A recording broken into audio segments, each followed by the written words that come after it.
Hello दोस्तों, हाय। एक बार फिर स्वागत है आप सभी लोगों का निशा विद यूट्यूब फैमिली चैनल पर। आज की जो वीडियो है वो हमारे शिष्टाचार और हमारे फैमिली की उलझनों को लेके है। देखिए, सबके घर में तनाव जैसा माहौल सेम होता है। परिवार में पारिवारिक संबंधों में आना जाना, लड़ाई झगड़े, उलझनें आम बात हैं। लेकिन उनका जो फ़र्क है ना, वो सबसे ज़्यादा कहीं न कहीं हमारी फैमिली के बच्चे या हमारे अपने बच्चों पे पड़ता है। तो ये वीडियो ख़ास करके फैमिली परिवार के लिए है और उम्मीद करती हूँ कि सबको वीडियो पसंद आ रही होंगी। प्लीज़ लाइक करिएगा, सब्सक्राइब करिएगा और चैनल को सपोर्ट करिएगा। एक बार फिर स्वागत है निसावित फैमिली यूट्यूब चैनल पर। चलिए बताती हूँ। देखिए, घर एक ऐसा मंदिर है जहाँ बच्चों को सबसे ज़्यादा सबसे पहला ज्ञान मिलता है शिष्टाचार का। शिष्टाचार के जो ज्ञान होते हैं वो हमारे ही दिए गए रणनीति और हमारे ही दिए गए संस्कारों के तरीके के अनमोल कण होते हैं। जब तक हम बच्चों को नहीं बताएँगे कि उनको क्या करना है, क्या नहीं करना है, तब तक बच्चे भी नहीं समझ पाएँगे कि वो जो कर रहे हैं वो सही है या गलत है। माँ-बाप की डिसीज़न बच्चों के ऊपर बहुत बड़ा इम्प्रेशन छोड़ता है, फ़र्क डालता है। इसलिए माँ-बाप को विशेष तरीके से ध्यान रखना चाहिए अपने बच्चों का कि उनके आगे घर की कोई भी बाहरी या महत्वपूर्ण बातें ना करें, जिनसे उनकी लाइफ पर, उनके फ्यूचर पर और उनकी मानसिक स्थिति और संतुलन पर कोई भी गहरा प्रभाव पड़े। माता-पिता अक्सर ये भूल जाते हैं कि घर में 4 बच्चे हैं और आप किसी बड़े बच्चों को उन छोटे बच्चों के आगे डाँटते हैं, फटकारते हैं और किसी गलती की सज़ा देते हैं, ह्यूमिलिटी बताते हैं या उनको इंसल्ट करते हैं या उनसे कोई गलती हो गई है तो सबके सामने सेम रीज़न आप उनको वहीं थप्पड़ लगा रहे हो, मार रहे हो। तो ये कहीं न कहीं आपकी सीख जो है ना, वो बच्चों पर असर डाल रही है।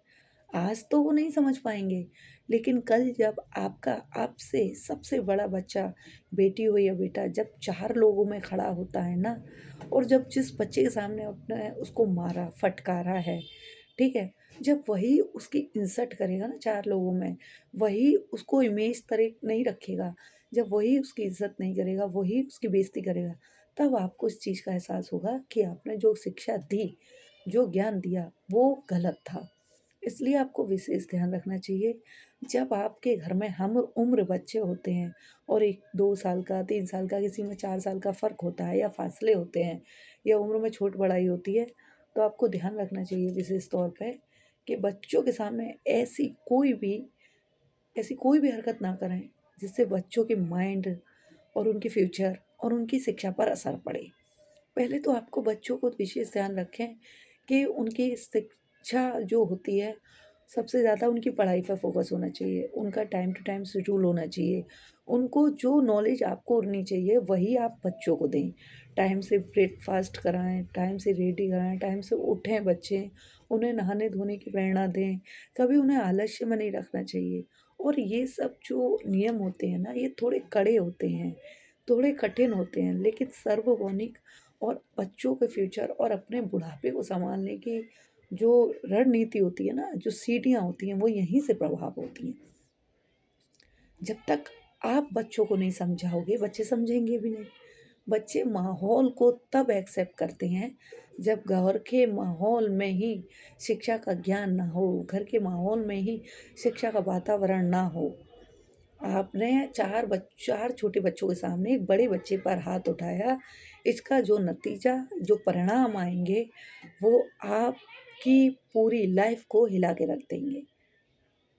उनकी तो फ्यूचर लाइफ़ ख़राब कर ही दी, लेकिन आपकी भी इमेज ख़राब हो जाएगी।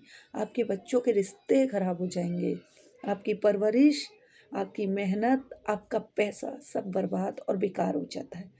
इसलिए बच्चों को विशेष ध्यान रखें कि अगर आप किसी बड़े बच्चे को डाँट रहे हैं इन्फेक्शन, तो आपको ध्यान रखना चाहिए कि आस-पास कभी भी कोई छोटा बच्चा ना हो। जब घर में बड़े लोग बात कर रहे हों और विशेष ख़ास करके किसी अच्छी नीति पर या घर के किसी पारिवारिक संबंधित गठित मामले पर चेतना हो रही हों या बातें हो रही हों, तो आस-पास कभी हम उम्र और हम उम्र से छोटे बच्चे ना हों। बड़ों की बातों में कभी बच्चों को इंटरफेयर ना करें।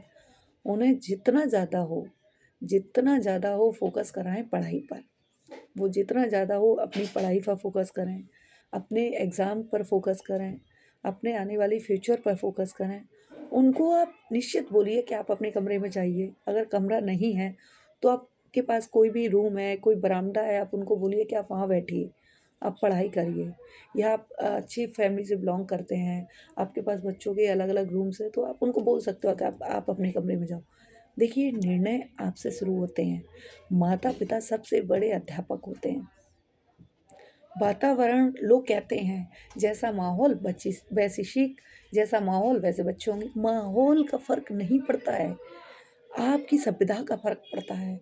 माहौल का जितना उल्लंघन किया जाए, आप कर सकते हैं। माहौल का फ़र्क तो जब बच्चों पे पड़ता है, जब बाहर के माहौल से ज़्यादा घर के अंदर ही गंदगी भरी है, घर के अंदर ही किसी का मान-सम्मान नहीं हो रहा है, आप घर के अंदर ही बच्चों के सामने बेइज़्ज़ती कर रहे हैं, तो माहौल को दोष देने का अधिकार आपको है ही नहीं। माहौल की चेतना, माहौल की प्रेरणा और माहौल की संगति का असर आप बच्चों पर इल्ज़ाम लगाकर भी नहीं डाल सकते। फिर बच्चे तो वही सीखेंगे जो आपने उन्हें सिखाया और जो उन्होंने देखा। तो फिर इसको गलत डिसीज़न देने का बच्चों का निर्णय नहीं, सिर्फ़ और सिर्फ़ आपका है।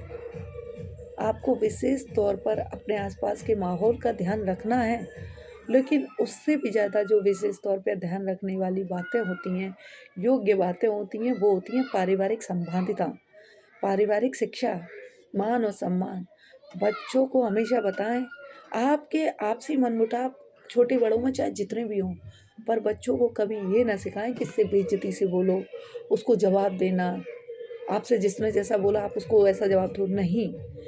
ये घृणा, ये कर्म आपने जो नीति, ये शिक्षा आपने जो दूसरों के लिए अपने बच्चों को दी है ना, वो एक दिन आपके ही पाठ का ज्ञान बन के, आपकी ही शिक्षा का ज्ञान बन के आपके ऊपर आएगा।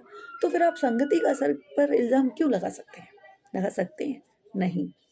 आपको विशेष ध्यान रखना है कि अगर किसी बड़े ने बच्चे को डाँट दिया है, तो उसके सामने कभी बड़े इंसान को, या बाहर का कोई इंसान है या घर का कोई इंसान है या पारिवारिक मामले में किसी ने आपके बच्चों पर थप्पड़ मार दिया है या डाँट दिया है, तो आप उसको उस बच्चों के सामने कभी ना डाँटें या कभी उसको पलट के जवाब ना दें।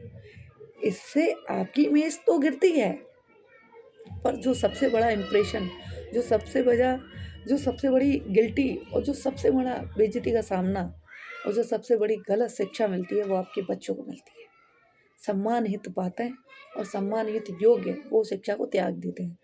फिर बच्चों के अंदर से डर नाम की चीज़ निकल जाती है, भय नाम की चीज़ निकल जाती है, सम्मान नाम की चीज़ निकल जाती है, मर्यादा, मान और सम्मान और बड़ों का आदर और गुणवंत, ये सारी चीज़ें निकल जाती हैं।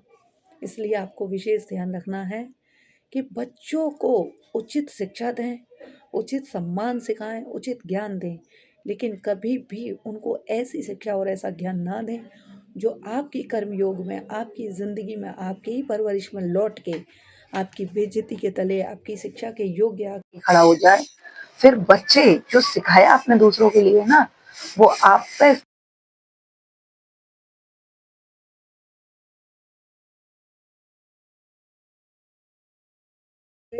या उस मतलब कहते हैं बेलहज़े को बोलने से पहले झिझकेंगे नहीं, पीछे नहीं हटेंगे। तो इसलिए आपको विशेष ध्यान रखना है कि बच्चों में, हमारे आपस में, आपके घर में दुरानियाँ हैं, जेठानियाँ हैं, उनमें चाहे जितनी लड़ाई हो जाए, कभी बच्चों का आगे बढ़ावा ना दें। कभी बच्चों से ये ना बोलें कि तुम उसको सुनाओ या तुम उसको मारो। क्योंकि सम्मानहित एक परिवार तभी सफल और सुरक्षित रहता है, जहाँ बच्चों को सच्ची ज्ञान, सच्ची प्रेरणा और सच्चा मान-सम्मान सिखाया जाता है। जब आप अपने बच्चों को ही आगे कर देते हो, वो आपकी इज़्ज़त क्या करेंगे? बच्चे तो सोच ही लेते हैं, जब हम बाप हो गए, हम ही माँ-बाप हैं, तो हमसे कोई कैसा बड़ा? हम किससे छोटे हुए? किसी से नहीं। हमसे बड़ा कौन हुआ? कोई नहीं। फिर वो अपने निर्णयों पर, अपनी सोच पर, अपने विचार पर, अपनी धाराओं पर और अपने कर्म पर ही अच्छे-बुरे का फैसला करते हैं, और उनके परिणाम, स्वयं रूप फल आपके सामने आता है। फिर वो सारे कर्म कांड और नतीजे आपको भोगने पड़ते हैं। इसीलिए लोग कहते हैं कि बुढ़ापा खराब हो गया।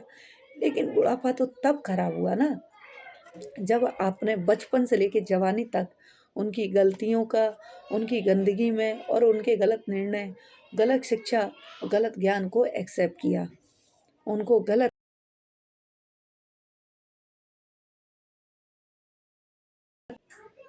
गलत फैसले लेने के लिए बोला।